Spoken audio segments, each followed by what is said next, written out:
글로벌 비트 시간입니다. 지난 금요일 뉴욕 증시는 9월은 힘든 달이다라는 오랜 주식 격언이 무색하게 또 한 번 고점을 높였습니다. S&P 500 지수 또 한 번 사상 최고치를 경신했고요. 그런 가운데 미국과 중국 사이 갈등은 지속이 되고 있습니다만 트럼프 대통령과 시진핑 중국 국가주석이 통화를 진행함에 따라서 이에 대한 기대감도 역시 증시에 깃드는 모습이었습니다. 빅테크 기업들의 랠리도 이어지고 있고 지난 3대 지수는 상승으로 마감했습니다만 중소형주는 조금 쉬어가는 흐름이었죠. 이 안에서 우리는 또 한 번 어떤 투자 포인트 찾아야 될지 함께 고민해 보시고요. 또 이번 주에는 마이크론 실적 나옵니다. 이러한 실적 이슈들도 이번 한 주 동안 저희와 함께 챙겨가시죠. 단기적인 조정의 필요성에 대한 경고에도 불구하고 이를 뚫고 미국 증시가 강세를 이어가고 있습니다. 일단 한 주간의 준비를 새롭게 해보기에 앞서 지난 금요일 시장 상황 자세하게 확인해 보시죠. 3대 지수는 일제히 이날도 상승으로 진행이 됐습니다. 전일에 이어서 3대 지수 모두 다시 한번 사상 최고치를 경신하는 흐름. 나스닥 지수가 0.7%로 강세를 주도했고요. 22,630포인트 선을 뚫어내면서 거래를 마감했습니다. S&P 500 지수 역시도 6,660포인트 선까지 뚫어냈습니다. 이날 장 막판까지 레벨을 높여나가는 흐름들이 포착이 됐죠. 이날은 5조 달러가 넘는 사상 최대 규모의 만기일이었습니다. 이에 따라서 장 초반에는 약간 이 지수가 흔들리는 등 매물이 출회되는 과정도 거쳤습니다. 다만 장중에 본격적으로 탄력이 붙기 시작했던 것은 미국과 중국, 트럼프와 시진핑 주석 간의 전화통화 내용이 긍정적으로 진행이 됐다라는 소식이 전해진 이후였습니다. 트럼프 대통령은 시 주석과의 통화가 매우 긍정적이었고 생산적이었다고 언급을 했습니다.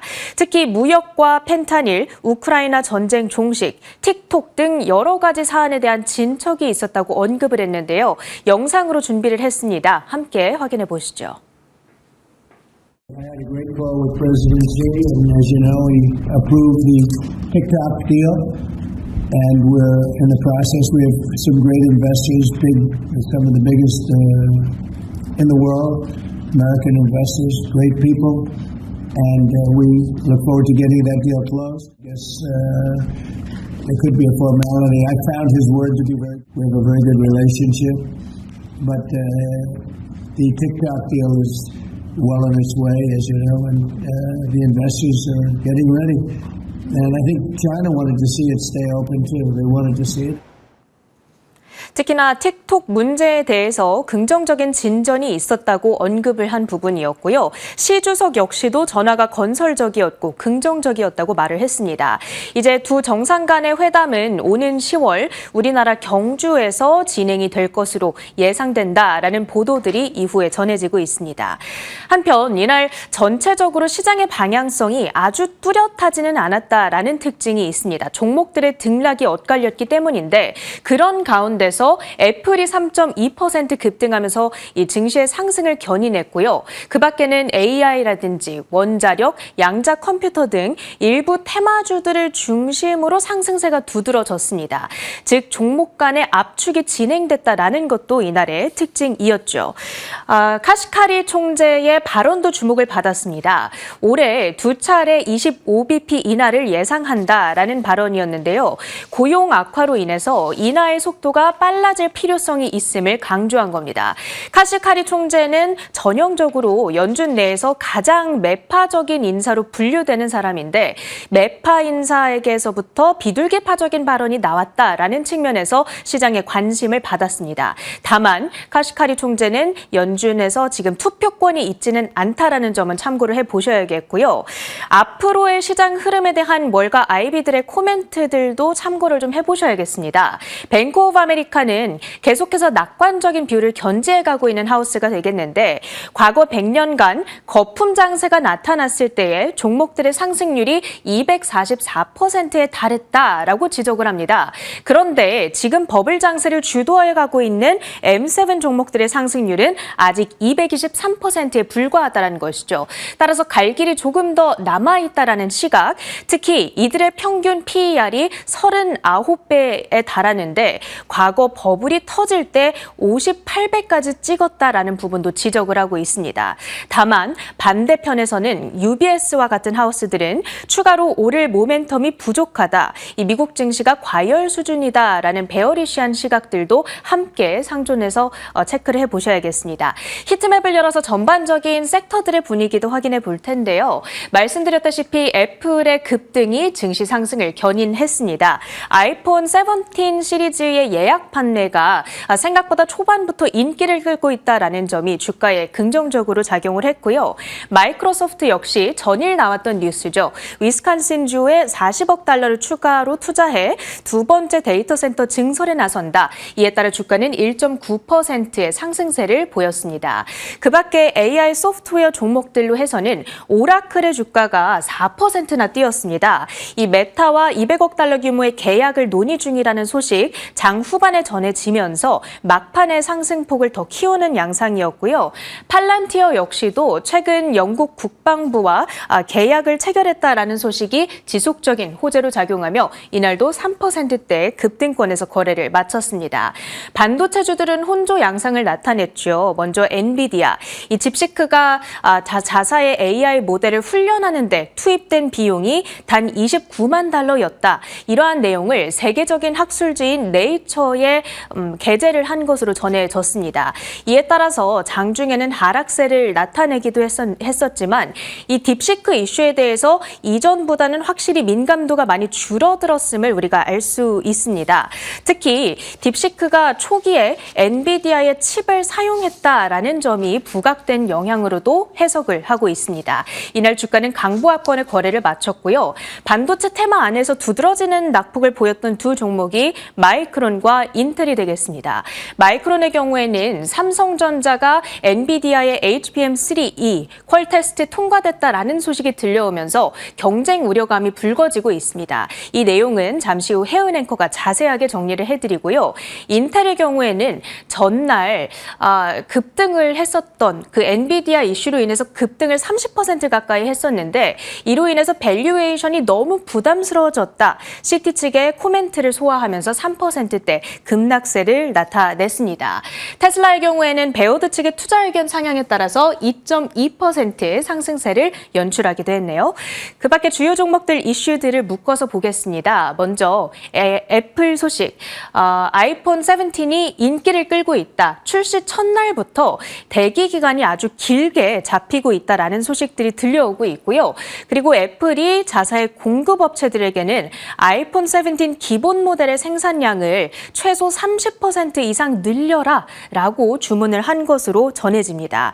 아이폰 판매가 앞으로 급증한다면 애플의 향후 실적 역시도 개선될 수밖에 없겠죠. 여기에 대한 기대 심리가 작용하면서 주가 3.2% 급등, 그리고 245달러대를 뚫어내면서 거래를 마쳐냈습니다.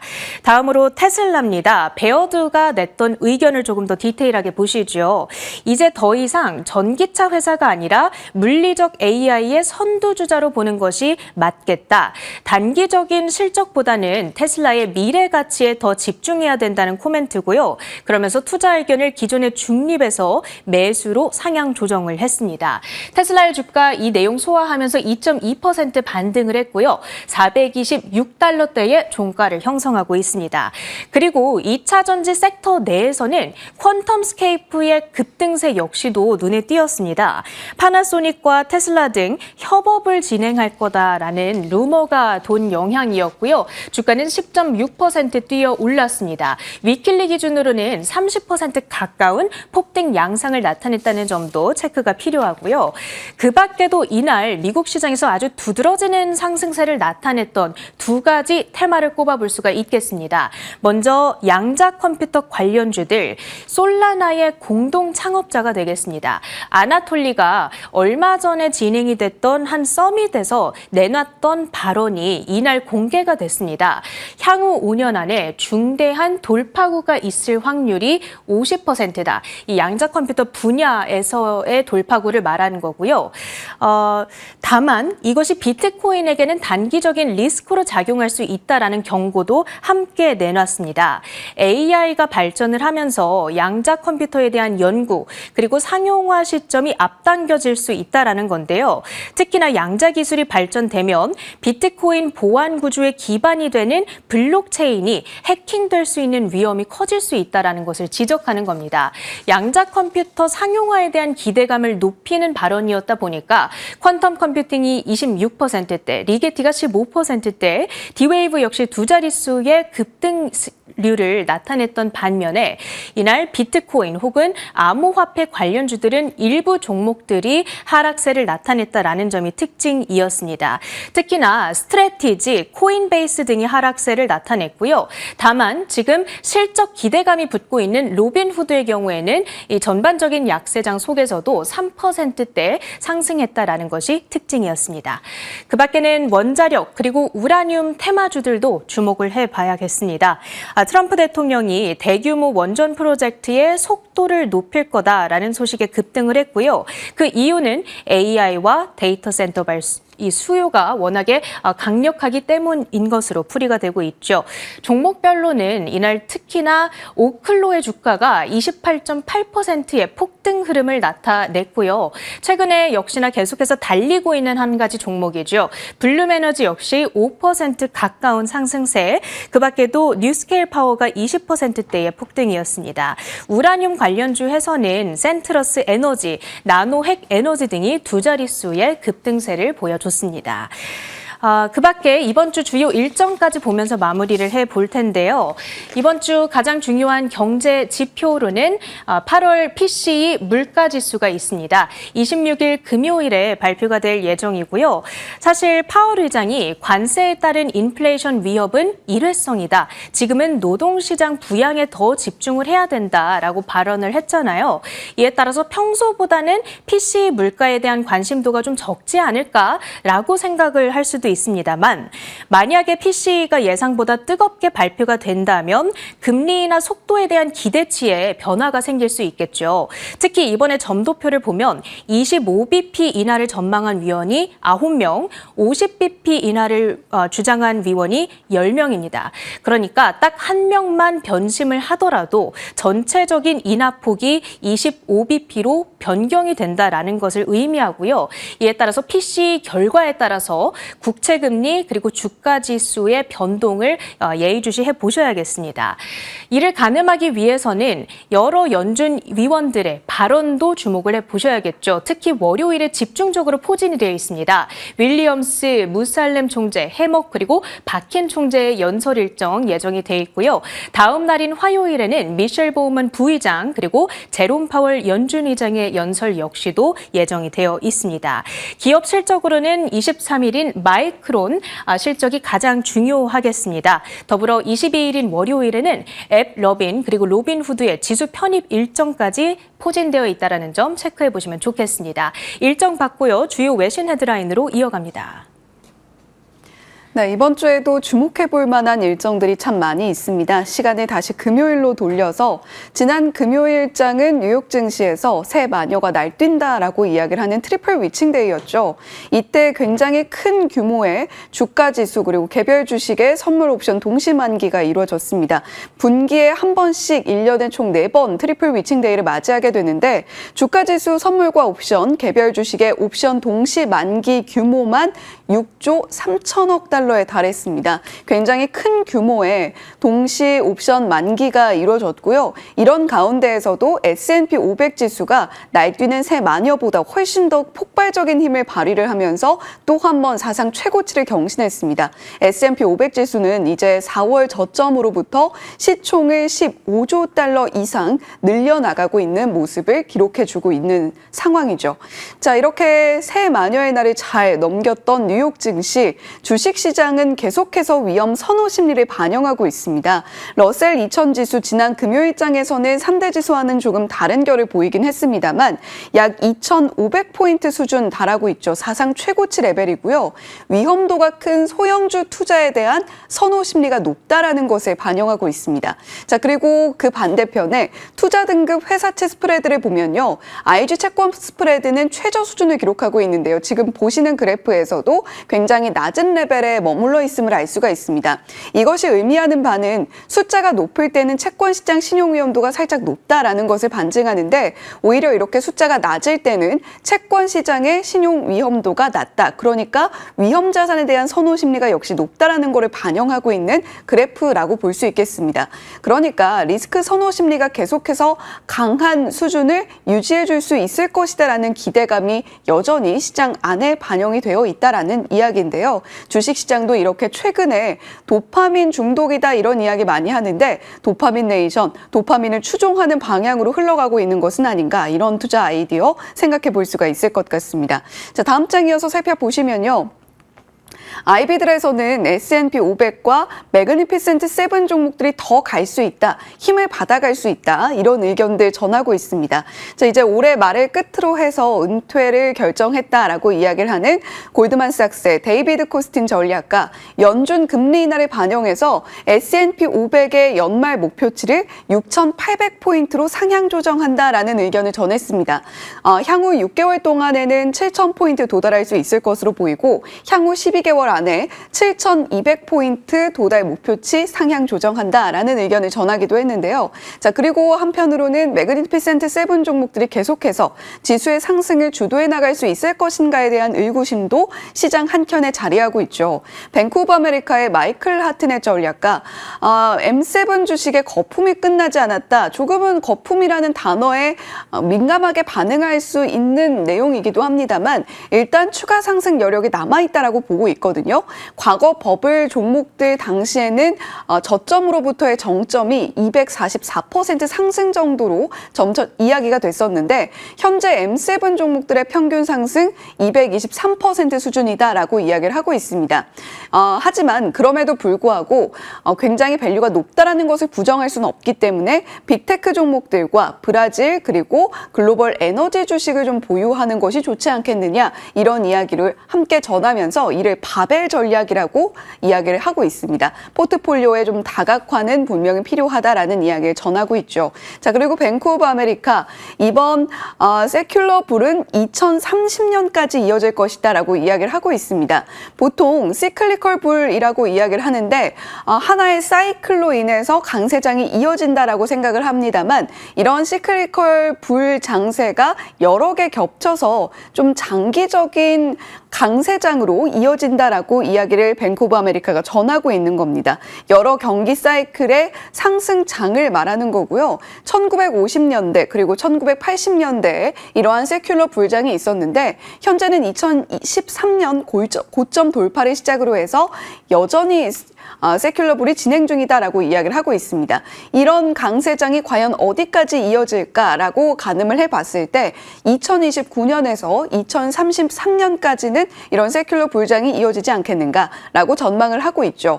다만 우리가 코로나 팬데믹 당시에 급락했던 상황들 기억을 하고 있습니다. 그리고 올해 4월에도 비슷한 상황이 있었죠. 중간중간 단기 조정폭이 크게 나타날 수 있기 때문에 이러한 상황에는 투자자들이 충분히 조심을 하되 일단 장기적인 강세장 흐름 안에서 우리가 포트폴리오 전략을 짜는 것이 굉장히 중요하겠다라는 조언을 전하고 있는 겁니다.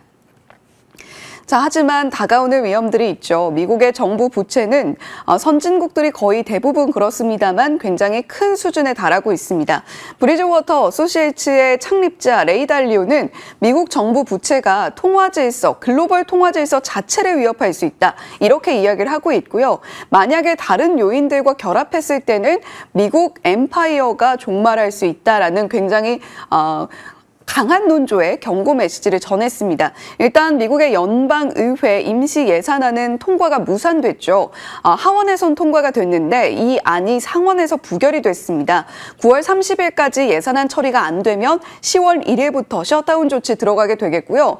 현지 시간 21일 오후부터 일주일 동안 휴회에 돌입했거든요. 셧다운을 막을 수 있는 시간이 굉장히 촉박하다라는 분석이 나오고 있습니다. 하지만 예산안이 이렇게 통과되는 시기마다 셧다운에 대한 위기감은 늘 불거졌던 이슈이기 때문에 우리가 이 이슈는 일정상의 시나리오로 체크를 해놓고 일단은 계속해서 좀 시장에 압박을 가할 수 있다는 요소로 챙겨보실 필요가 있겠습니다.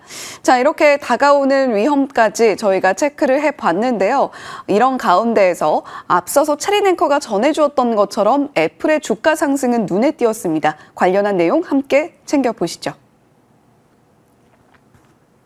블룸버그 통신의 마크 거먼 기자가 아이폰 17 시리즈에 대해 최근 몇 년간의 마이너 업그레이드를 거쳐 드디어 고객과 월스트리트가 기다려온 괄목할 만한 신제품이 등장했다고 평가했습니다. 마크 거먼 기자는 아이폰 17 프로와 프로맥스 모델이 애플 생태계의 힘과 지속성을 보여준다고 평가했습니다. 디자인과 기능, 성능 면에서 명확한 차별화가 이루어졌다고 평가한 겁니다. 새로워진 디자인이 돋보이며 아이폰 에어도 완전히 새로운 슬림 디자인을 채택해 주목받고 있습니다. 이번 아이폰 17 시리즈는 2020년 이후 처음으로 여러 모델이 대대적으로 리뉴얼되어 출시됐으며 많은 소비자들이 4년 만에 업그레이드로 매장에 몰리고 있는 현상이 포착되고 있습니다.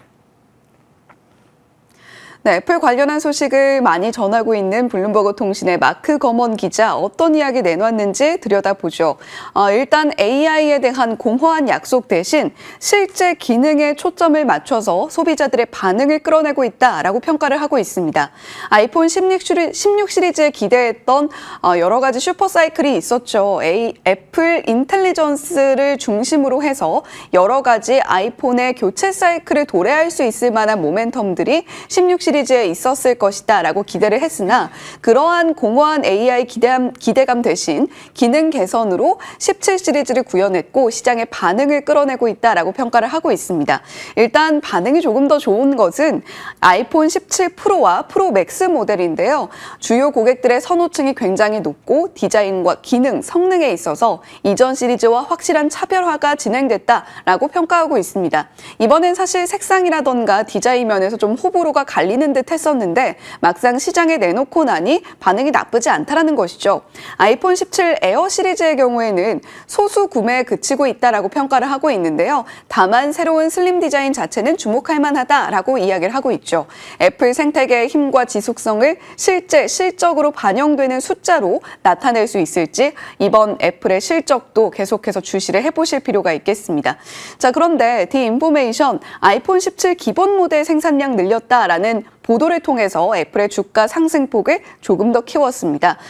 최소 두 곳의 공급업체, 중국 기업이죠. 럭스쉐어 프리시전 그리고 폭스콘 대만 기업의 기본 모델 1 생산량을 30% 긴급하게 늘려달라라는 요청이 있었다라는 보도를 내놨습니다. 다만 디인포메이션의 기사 내용 자체는 여러 가지 소위 이야기하는 카더라 수준의 이야기가 좀 많기 때문에 참고하셔야 되겠고요. 아이비들에서도 그런데 비슷한 결의 이야기를 내놓고 있습니다. JP모건과 모건 스탠리 등에서는 아이폰 17 시리즈의 수요가 시장이 예상했던 것보다 훨씬 더 높다라고 평가하고 있고요. 중국 시장의 반응도 나쁘지 않죠. 현지 시간 19일 공식 출시가 됐는데 베이징에 있는 애플 스토어 앞에 수백 명 인파가 대기하면서 아이폰 프로맥스 큰 인기가 예상된다라는 보도가 계속해서 이어지고 있습니다. 주요 애널리스트들은 애플 하반기 출하량이 중국 출하량이 11%가량 늘어날 것으로 보고 있고요. 이러한 부분이 애플의 올해 5%가량의 성장을 견인할 것이다라고 분석하고 있습니다. 다만 에어 모델의 경우에는 시장 반응이 아주 뜨겁진 않다라는 이야기 전해드렸는데요. 앞으로 폴더블 폰을 구현하는 데 있어서 애플이 두께를 줄이는 것이 굉장히 중요하기 때문에 이러한 폴더블 기술 위한 시험작 성격이라서 판매량에 큰 영향을 주지는 않을 것이다. 이렇게 분석을 하고 있습니다. 하지만 애플 역시도 위협이 계속되고 있죠. 애플의 하드웨어 생태계를 위협하고 있는 오픈 AI의 행보는 주목해 볼 필요가 있겠습니다.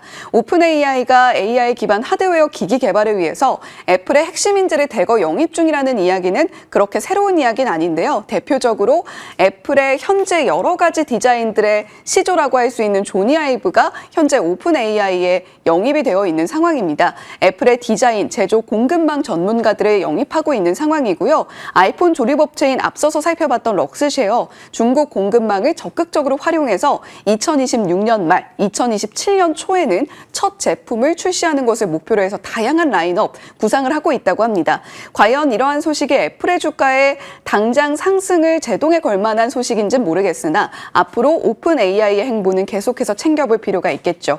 자, 두 번째 헤드라인은 이번 주 실적이 나오는 마이크론 소식 준비했거든요. 함께 살펴보시죠. 마이크론의 2025년 4분기 실적은 D램과 HBM 가격 개선에 힘입어 기존 가이던스를 대폭 상향하며 시장 기대를 크게 뛰어넘는 전망을 제시할 것으로 보입니다. AI 데이터 센터 및 고대역폭 메모리 수요 급증이 실적 개선의 핵심이며 향후에도 성장 모멘텀이 이어질지 주목되고 있습니다. 마이크론 주가는 2025년 들어 100% 이상 상승, AI, HBM 메모리 수요에 대한 기대가 반영되고 있습니다.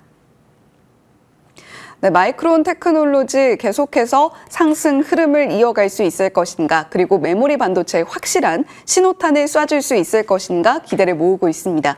S&P 500은 가이던스 모멘텀이 확실하게 올라타고 있는 모습인데 마이크론이 이에 편승을 해줄 수 있을 것인가가 주요한 관전 포인트가 되겠죠. 올해 초에 블룸버그 인텔리전스 집계에 따르면 마이너스 0.3을 기록했던 가이던스 모멘텀이 플러스 영역을 회복했고요. 1년 내 최고 수준 기록하고 있습니다. 앞으로 추가적인 주가 상승에 그리고 지수 상승의 모멘텀을 제공할 수 있을 것인가, 그리고 그를 촉발할 수 있는 마이크론의 실적이 될 수 있을 것인가가 이번 주 주요한 일정 중에 하나가 되겠죠. 자, 마이크론 매출은 107억 달러 수준, EPS 2.5달러 수준으로 제시했던 것을 8월 10일을 기준으로 대폭 상향 조정했습니다. 매출은 112억 달러, EPS는 2.85달러로 제시를 하고 있는데 이를 훨씬 더 뛰어넘는 실적이 과연 나올 수 있을까요? 중요한 것은 가이던스일 겁니다. 앞으로 D램과 HBM 쪽에서 얼마만큼의 가격 상승이 전망이 되고 이로 인한 실적이 더욱더 크게 펌핑을 받아갈 수 있을 것인가가 관건이겠고요. 크게 4가지 포인트 챙겨보시면 좋을 것 같습니다. 그중에서도 무엇보다도 D램의 가격 개선, HBM의 매출 비중 확대 부분을 체크해 보시면 좋겠고요. 이러한 마이크론의 실적에 대한 기대감이 국내 반도체 기업들의 주가까지 끌어올릴 수 있을지, 그리고 엔비디아 퀄 테스트를 통과했다는 삼성전자의 HBM3 12단과 관련해서도 반도체 종목들 오늘 또 한 번 훈풍 받아갈 수 있을지 기대해 보시면 좋을 것 같습니다. 글로벌 비트 전해드렸습니다.